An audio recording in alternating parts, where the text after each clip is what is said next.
So you're a scientist, and somewhere along the way, hammered into your head is the inevitable nature versus nurture, and that's at least up there with Coke versus Pepsi or Greeks versus Trojans.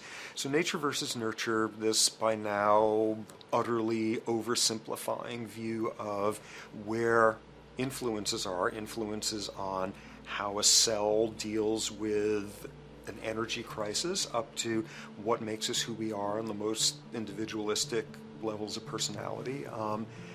And what you've got is this complete false dichotomy built around nature as deterministic. At the very bottom of all the causality of life is DNA and the code of codes and the Holy Grail, and everything is driven by it. And at the other end, a much more social science perspective, which is we are social organisms, and biology is for slime molds. Humans are free of biology, and obviously both views are nonsense.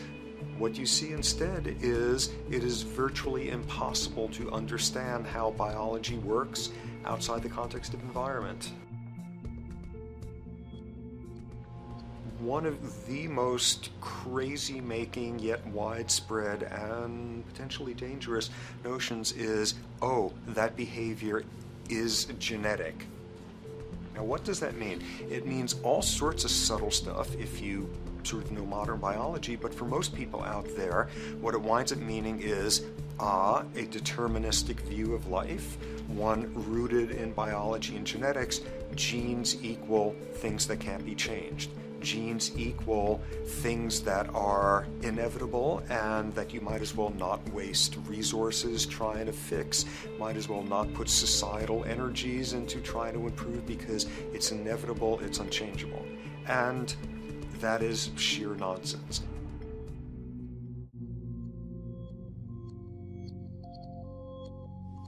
It is widely thought that conditions like ADHD are genetically programmed, conditions like schizophrenia are genetically programmed. The truth is the opposite. Nothing is genetically programmed. They're very rare diseases. I mean, a small handful, extremely sparsely represented in the population, that are truly genetically determined. Most complex conditions might have a predisposition that is a genetic component, but a predisposition is not the same as a predetermination. The whole search for the source of diseases in the genome was doomed to failure before anybody even thought of it, because most diseases are not genetically predetermined. Heart disease, cancer, strokes, rheumatoid conditions, autoimmune conditions in general, mental health conditions, addictions, these are none of them genetically determined. Breast cancer, for example, out of 100 women with breast cancer, only 7 will carry the breast cancer genes. 93 do not. And out of 100 women who do have the genes, not all of them will get cancer.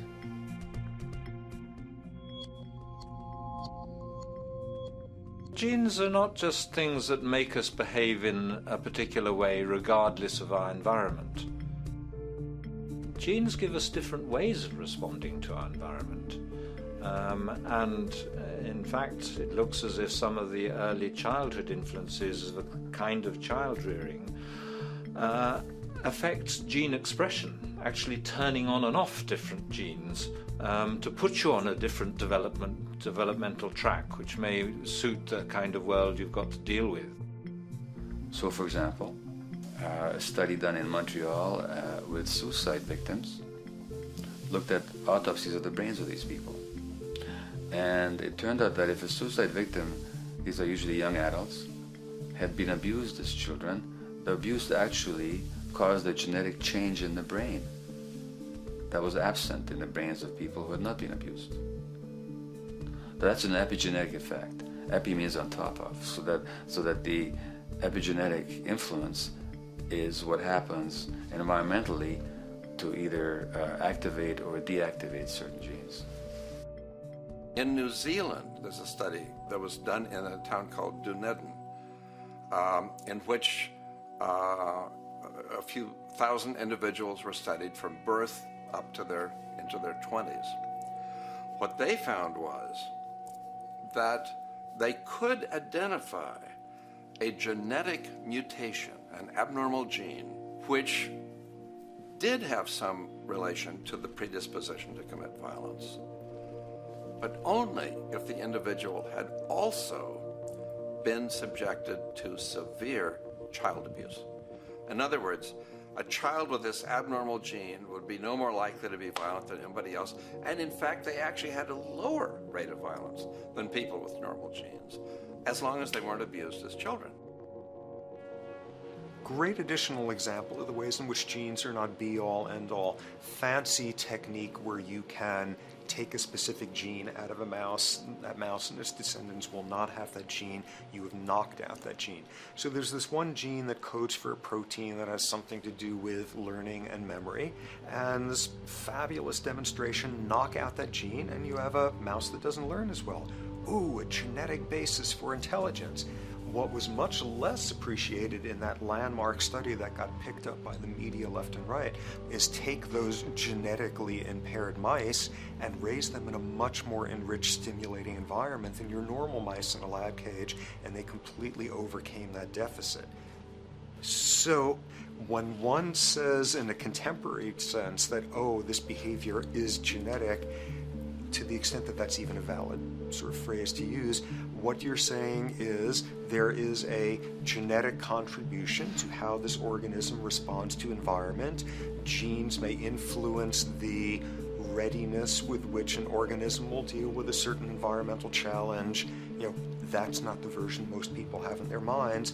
And not to be too soapboxing, but run with the old sort of version of it's genetic, and it's not that far from a history of eugenics and things of that sort. It's a widespread misconception, and it's a potentially fairly dangerous one. One reason that the sort of biological explanation for violence, one reason that hypothesis is potentially dangerous, it's not just misleading, it can really do harm, is because if you believe that, you could very easily say, well, there's nothing we can do to change the predisposition people have to becoming violent. All we can do if somebody becomes violent is punish them, lock them up or execute them. But we don't need to worry about changing the social environment or the social preconditions that may lead people to become violent, because that's irrelevant. The genetic argument allows us the luxury of ignoring past and present historical and social factors. And in the words of Louis Menand, who wrote in the New Yorker, very astutely, he said, "It's all in the genes, an explanation for the way things are that does not threaten the way things are. Why should someone feel unhappy or engage in antisocial behavior when that person is living in the freest and most prosperous nation on earth? It can't be the system. There must be a flaw in the wiring somewhere," which is a good way of putting it. So the genetic argument is simply a cop-out, which allows us to ignore the social and economic and political factors that in fact underlie many troublesome behaviors.